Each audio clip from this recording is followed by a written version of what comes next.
Hello student, आज मैं कक्षा 9वीं के लिए फिर गणित विषय लेके आया हूँ। आज मैं कक्षा 9वीं के लिए इकाई 6 क्षेत्रमिति लेके आया हूँ। इकाई 6 क्षेत्रमिति, इंग्लिश में बोलते हैं मेंसुरेशन। तो ध्यान देंगे क्षेत्रमिति क्या है। इस क्षेत्रमिति को समझने से पहले उसका इतिहास थोड़ा सा जान लेते हैं। प्रायः गणितीय विचार दैनिक जीवन के अनुभवों से ही उजागर होते हैं। प्राचीन काल में लोग भूमि, दीवारों के ऊंचाई, कुएं की गहराई आदि के मापन के लिए बित्ता, हाथ इत्यादि का माप का प्रयोग करते थे। इन्हीं मापकों की सहायता से बड़े बड़े राजा प्रासादों, भवनों, किलों, तालाबों, सड़कों, नहरों, नलियाँ इत्यादि का निर्माण किया जाता था। ठीक है ना। तो खेती के क्षेत्र का माप, उसमें बोए बीजों की मात्रा के आधार पर वजन का माप, पत्थर व अन्य प्राकृतिक वस्तुओं को इकाई मानकर आयतन का माप, लोटे, गिलास आदि के रूप में होता था। इस मापों में घट बढ़ के चलते इन मापों को एक ही इकाई से मापने की प्रथा बनी। ठीक है। भारत की सिंधु घाटी में ईसा से 5 शताब्दी पूर्व लंबाई मापने व वजन करने की मानकीकृत व्यवस्था थी। अलग अलग माप के मानक बाट थे। महंगी वस्तुओं के लिए छोटे और ज़्यादा मात्रा में दी जाने वाली वस्तुओं के लिए बड़े बाट। ज़्यादातर बाट घनाकार होते थे, जहाँ दो पड़ले वाले तराजू भी बनती थी। इस तरह लंबाई मापने के लिए मानक पैमाने थे जो 1/16 इंच तक माप सकते थे। तो भारत में इनमें से कई मापन के ढंग ईरान व मध्य एशिया में भी गए। आज की क्षेत्रमिति इन सबके आधार पर विकसित हुई। ठीक है। इसमें हम क्या देखें, भारतीय गणितज्ञों ने रेखा गणितीय आकारों व आकृतियों के लिए कई सूत्र दिए, जो वर्तमान में प्रचलित सूत्र जैसे वृत्त के क्षेत्रफल के लिए आर्यभट्ट ने सूत्र दिया। वृत्त का क्षेत्रफल आर्यभट्ट ने दिया इसको। ठीक है। तो इसमें वृत्त का क्षेत्रफल, तो वृत्त का क्षेत्रफल को बताया उसने 1/2 परिधि गुणा 1/2 परिधि गुणा 1/2 व्यास।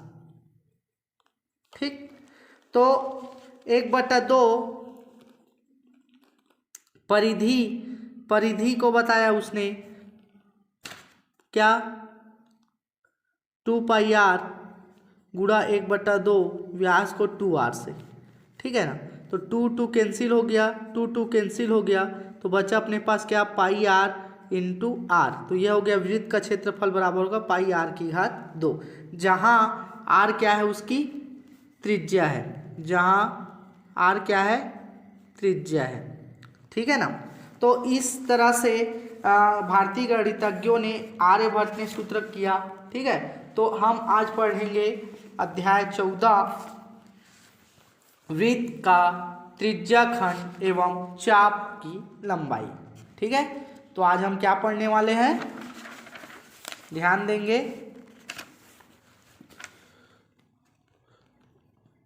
वृत्त का त्रिज्या खंड एवं चाप की लंबाई, ये पढ़ने वाले हैं। तो वृत्त का त्रिज्या खंड और चाप की लंबाई को पढ़ने से पहले अपने को थोड़ा वृत्त से संबंधित कुछ जानकारी प्राप्त कर लेते हैं। ठीक है ना। तो वृत्त कहने से स्पष्ट होता है कि किसी समतल जगह पर पेंसिल की सहायता से, है ना, बनाई गई आकृति, जैसे सिक्का है, साइकिल का पहिया है, घड़ी है, ये सभी वृत्ताकार हैं। है ना। इसके अलावा बहुत सी और चीज़ें के तल में ही वृत्ताकार होते हैं और कुछ ऐसी चीज़ों के नाम भी हैं जिसे हम वृत्त कह सकते हैं, ठीक है ना। तो वृत्त डिवाइडर की सहायता से किसी समतल स्थान पर बनाया जाता है, मतलब बिंदुओं का समुच्चय मिलकर एक वृत्त का निर्माण होता है, कई बिंदुओं का समुच्चय।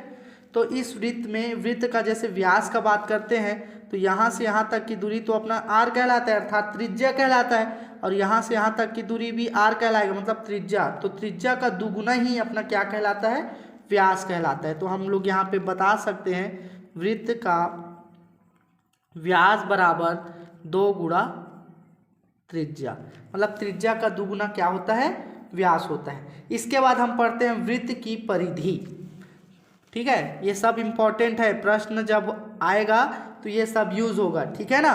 तो वृत्त की परिधि, तो वृत्त की परिधि बराबर होता है क्या, अलग अलग त्रिज्या वाले वृत्त की परिधि और उनके संगत व्यास का अनुपात निश्चित होता है। इस अनुपात को हम ग्रीक अक्षर में पाई से व्यक्त करते हैं। किससे व्यक्त करते हैं, पाई से व्यक्त करते हैं, ठीक है ना।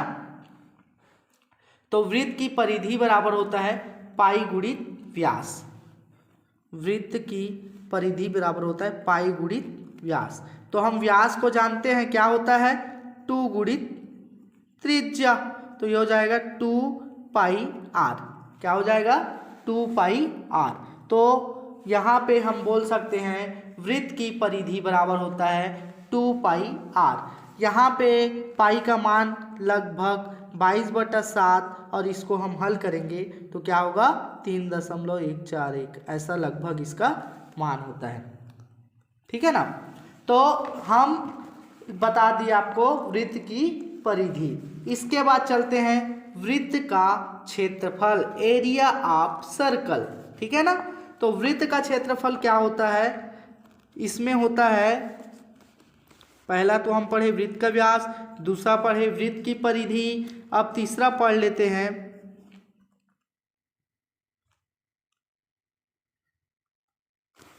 तीसरा पढ़ लेते हैं हम लोग वृत्त का क्षेत्रफल। तो वृत्त का क्षेत्रफल का सूत्र होता है 1/2 गुणा परिधि गुणा त्रिज्या, परिधि गुणा त्रिज्या, ये 1/2 परिधि गुणित त्रिज्या। तो 1/2 परिधि मतलब 2 पाई आर गुणा त्रिज्या मतलब आर, 2 और 2 कैंसिल हो जाएगा, बचेगा यहाँ पे पाई आर की घात 2, ठीक है। तो ये था अपना वृत्त का क्षेत्रफल था, ठीक है ना। अब पढ़ेंगे वृत्त का त्रिज्याखंड, सेक्टर ऑफ सर्कल। तो ये क्या होता है वृत्त का त्रिज्याखंड, आइए देखते हैं।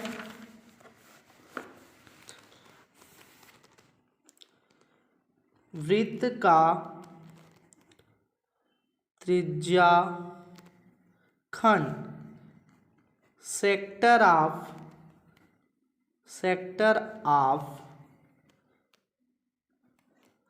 सर्कल। तो सेक्टर ऑफ सर्कल होता क्या है, ध्यान देंगे। इसमें यह होता है कि किसी वृत्त का त्रिज्याखंड वह क्षेत्र है जो 2 त्रिज्याओं तथा दोनों के अंतरस्थ चाप मतलब परिधि का टुकड़ा द्वारा घिरा होता है, ठीक है ना, जिसे हम वृत्त का त्रिज्याखंड कहते हैं। जैसे कि हम बात करते हैं ये अपना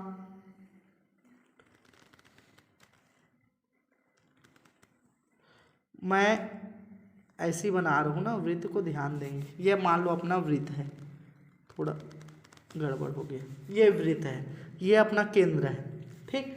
अब यहाँ पे मैं बोला कि इसी वृत्त का त्रिज्याखंड वह क्षेत्र है जो 2 त्रिज्या, जैसे यहाँ से यहाँ तक को हम 2 त्रिज्या ले लेते हैं, ये और ये, तो 2 त्रिज्याओं तथा दोनों के अंतरस्थ चाप या परिधि का टुकड़ा द्वारा घिरा होता है, उसे हम वृत्त का त्रिज्याखंड बोलते हैं। यहाँ से यहाँ तक की दूरी को हम बोलेंगे दीर्घ त्रिज्याखंड, दीर्घ त्रिज्याखंड, और इसको हम बोलेंगे, ये वाला खाना को बोलेंगे लघु त्रिज्याखंड, ठीक है ना। तो यहाँ पे होता है चाप की लंबाई बराबर होता है त्रिज्याखंड चाप की लंबाई, सूत्र है याद रखेंगे, त्रिज्याखंड खंड चाप की लंबाई बराबर होता है थीटा बटा 360 अंश गुणा 2πr। ये है चाप की लंबाई है, शब्दों को समझेंगे ना। त्रिज्या खंड चाप की लंबाई क्या है, थीटा बटा 360 गुणा 2πr है। इसके बाद यदि बोल देता है त्रिज्या खंड का क्षेत्रफल ज्ञात करो बोला जाएगा, त्रिज्या खंड का क्षेत्रफल यदि बोला जाए तो क्या बनेगा, इसमें होगा थीटा बटा 360 ज्यों का त्यों रहेगा। यहाँ पे 2πr आया है ना, और ये क्षेत्रफल बोला जा रहा है तो क्षेत्रफल में क्या होता है, πr2 होता है। ये बातों को ध्यान रखेंगे आप लोग कि चाप की लंबाई में 2πr आएगा और क्षेत्रफल में πr2 आएगा। तो ये था अपना वृत्त का त्रिज्या खंड। इसके बाद पढ़ेंगे हम लोग वृत्ताकार मार्ग का क्षेत्रफल। वृत्ताकार मार्ग का क्षेत्रफल क्या होता है कि वृत्ताकार मार्ग दो सकेंद्री वृत्तों से बना होता है यदि इन दोनों बाह्य एवं आंतरिक वृत्तों की त्रिज्या क्रमशः 2 होती है, r1 और r2। तो इसमें क्या होता है डायग्राम में मैं बताता हूँ। जैसे कि ये अपना एक वृत्त है और एक और वृत्त ले लेते हैं, ये दूसरा वृत्त है, ठीक है। तो वृत्ताकार मार्ग का क्षेत्रफल, तो इसमें दो टाइप का वृत्त बन रहा है, एक अंदर और एक बाहर। तो बाह्य त्रिज्या को मान लेते हैं, जैसे कि ये वाली त्रिज्या अंदर है और इसी का हम बाहर का बात करें तो ये अपनी क्या हो जाएगी, ये बाहर वाली त्रिज्या हो जाएगी, ठीक है ना। तो ये अपना O है ना, ये r1 बाह्य त्रिज्या को हम ले लेते हैं, r1 ले लेते हैं और आंतरिक त्रिज्या को r2 ले लेते हैं, ठीक है ना। अब यहाँ पे बोला गया है वृत्ताकार मार्ग का क्षेत्रफल। तो हम जानते हैं वृत्ताकार वृत्तों की त्रिज्या, वृत्ताकार मार्ग का क्षेत्रफल का यदि हम बात करते हैं तो इसका सूत्र होता है पाई r1/2 माइनस r2/2। ये होता है, मतलब बाह्य वृत्त का क्षेत्रफल माइनस आंतरिक वृत्त का क्षेत्रफल, ये होता है वृत्ताकार मार्ग का क्षेत्रफल। मान लो यहाँ पे बोला गया आप लोगों को वृत्ताकार मार्ग की चौड़ाई ज्ञात करो करके बोला जाता है।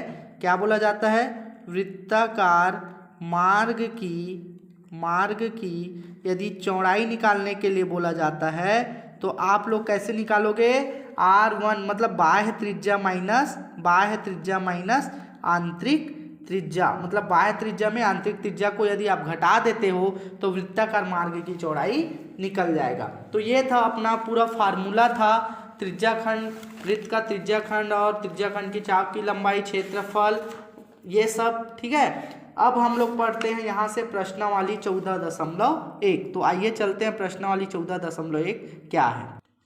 प्रश्न 14.1 है, उस वृत्त की परिधि ज्ञात कीजिए जिसकी त्रिज्या 17.5 सेंटीमीटर है। हल करते हैं, दिया है उसको नोट कर लेते हैं। दिया है वृत्त की त्रिज्या मतलब r बराबर दिया है 17.5 सेंटीमीटर, ठीक। अपने को क्या ज्ञात करने के लिए बोला जा रहा है, परिधि निकालने के लिए बोला जा रहा है। किसकी परिधि, वृत्त की परिधि। तो वृत्त की परिधि बराबर होता है 2πr।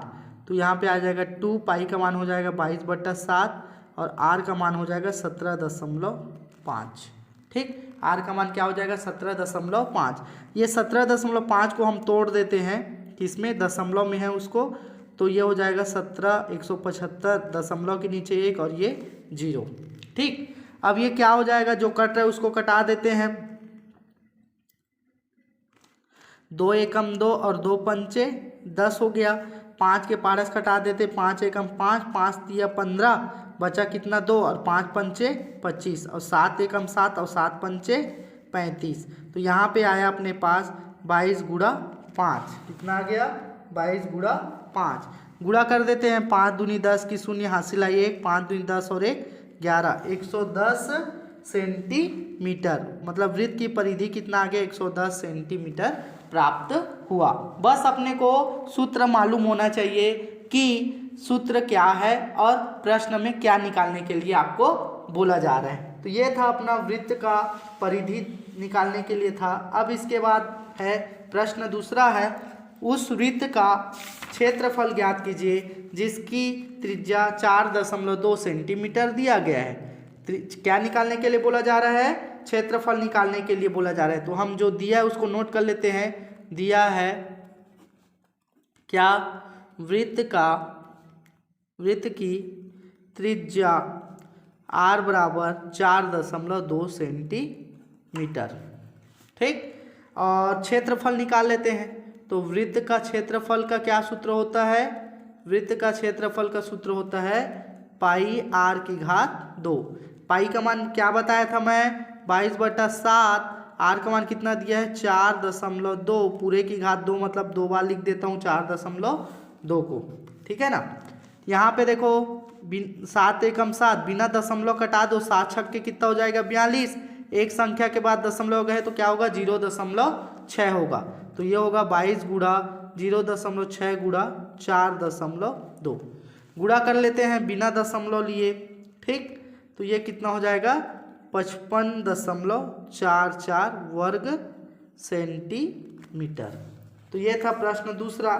ठीक, ये यहाँ पे प्रश्न तीसरा इंपॉर्टेंट है, ध्यान देंगे।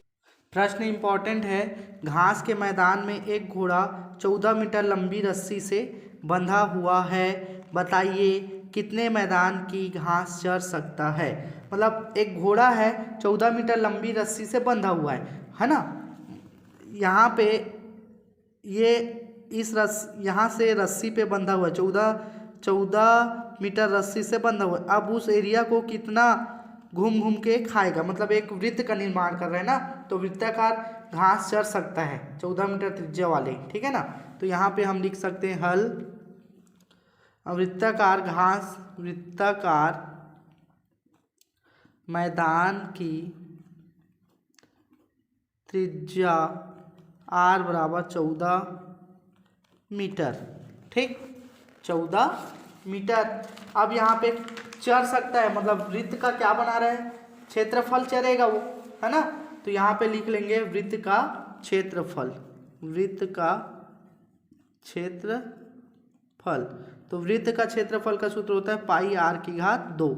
तो पाई का मान कितना होगा? 22/7। r⁻², r⁻² मतलब 14 गुणा 14। 7 एकम 7, 7 दूनी 14, बचा 22 दूनी 44, 44 गुणा 14। तो 44 गुणा 14 क्या हो जाएगा? 616 वर्ग सेंटीमीटर।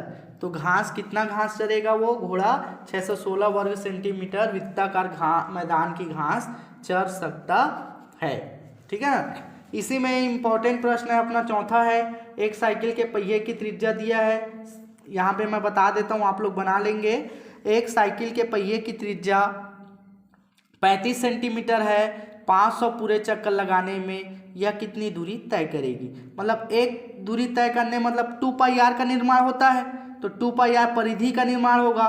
तो 2πr पहले निकाल लेंगे, उसके बाद 500 में उसका क्या कर देंगे? गुणा कर देंगे। तो जितना आएगा उसको मीटर सेंटीमीटर में है ना। तो सेंटीमीटर को हम किस में बदलेंगे? मीटर में बदलेंगे। तो 100 सेंटीमीटर बराबर क्या होगा? 1 मीटर होगा। तो 1 सेंटीमीटर बराबर क्या होगा? 1/100 मीटर होगा। तो जितना आएगा उसमें 100 से जितना 500 चक्कर में 2πr के साथ हल करने से जो आएगा उसको हम 100 से क्या कर देंगे? डिवाइड कर देंगे, भाग कर देंगे। तो 500 चक्कर पूरे करने में दूरी निकल जाएगा। ठीक है। इसके बाद अगला प्रश्न है। एक वृत्त की त्रिज्या 3 मीटर है, दूसरे वृत्त की त्रिज्या क्या होगी जिसका क्षेत्रफल पहले वृत्त के क्षेत्रफल से 9 गुना है? ये भी प्रश्न इंपॉर्टेंट है, ध्यान देंगे आप लोग। क्या प्रश्न बोला मैं? एक वृत्त की त्रिज्या 3 मीटर है, दूसरे वृत्त की त्रिज्या क्या होगी? तो मान लेते हैं, मान लो दूसरे वृत्त की त्रिज्या, मान लो दूसरे वृत्त की त्रिज्या क्या है? r2 है। तो पहले वृत्त की त्रिज्या क्या होगी? r1 होगी। दो वृत्त की त्रिज्या है तो पहले वृत्त की त्रिज्या क्या होगी? r1 होगी, है ना। तो यहाँ पे बोला गया है पहले वृत्त की त्रिज्या r1 है तो अतः R1 बराबर कितना दे दिया है प्रश्न में, 3 मीटर दे दिया है। R2 अपने को निकालना है। फिर क्या बोला जा रहा है कि दूसरे वृत्त की त्रिज्या क्या होगी, जिसका क्षेत्रफल पहले वृत्त के क्षेत्रफल से 9 गुना है।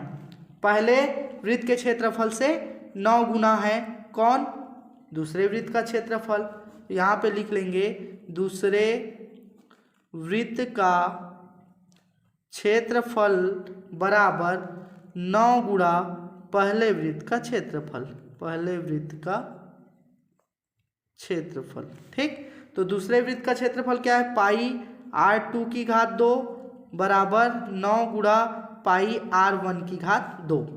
ठीक, पाई पाई कैंसिल हो जाएगा, बचा क्या, R2 की घात 2 बराबर 9 गुणा R1 का मान कितना है, 3 है, तो 3 की घात 2, तो ये हो जाएगा R2 की घात 2 बराबर 9 गुणा 3 की घात 2 मतलब कितना होगा, 9 होगा। तो हम इसको लिख सकते हैं R2 की घात 2 बराबर 9, 9 का गुणा है तो ये 9 की घात 2 हुआ, 2 कैंसिल हो गया, तो R2 बराबर कितना आ गया, 9, मतलब 9 मीटर।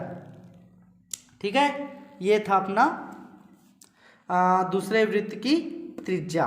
ठीक है, इसका प्रश्न 6वां है क्या, एक वृत्ताकार मार्ग की आंतरिक वृत्ताकार वाला प्रश्न आ गया, तो इसको हल करते हैं। ठीक है, हल प्रश्न है, ध्यान से समझेंगे। एक वृत्ताकार मार्ग की आंतरिक परिधि 440 मीटर है, मार्ग की चौड़ाई 14 मीटर है, तो मार्ग के बहिर्गत वृत्त का व्यास ज्ञात करना है। अपने पास त्रिज्या दिया गया नहीं है, तो मान के चलते हैं, मान लो वृत्तीय मार्ग की बाह्य एवं अंतः त्रिज्याएं क्रमशः R1 व R2 है, R1 व R2 है। तो प्रश्नानुसार ध्यान देंगे, प्रश्न को एक बार फिर से पढ़ाता हूँ, समझाता हूँ आप लोगों को कि यहाँ पे ये बोला जा रहा है कि एक वृत्ताकार मार्ग की आंतरिक परिधि 440 मीटर है और मार्ग की चौड़ाई 14 मीटर है। तो पहली बात अपने को मार्ग की क्या निकाल लेते हैं, चौड़ाई 14 मीटर है, मार्ग की चौड़ाई बराबर 14 मीटर। मैं सूत्र में क्या बताया था, मार्ग की चौड़ाई को क्या बताया था, R1 माइनस R2 बताया था। तो यहाँ पे निकाल लेते हैं R1 का मान, तो माइनस R2 को पक्षांतर करेंगे तो 14 प्लस R2 होगा, है ना। इसको हम मान लेते हैं समीकरण नंबर 1।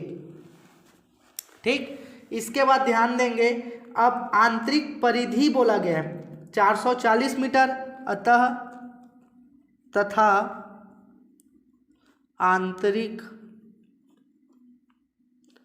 परिधि कितना दे दिया, 440 मीटर।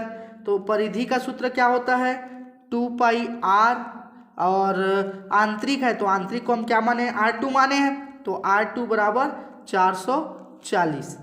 तो यहाँ पे देखो 2 पाई का मान कितना होगा, 22/7, R2 का मान नहीं है 440।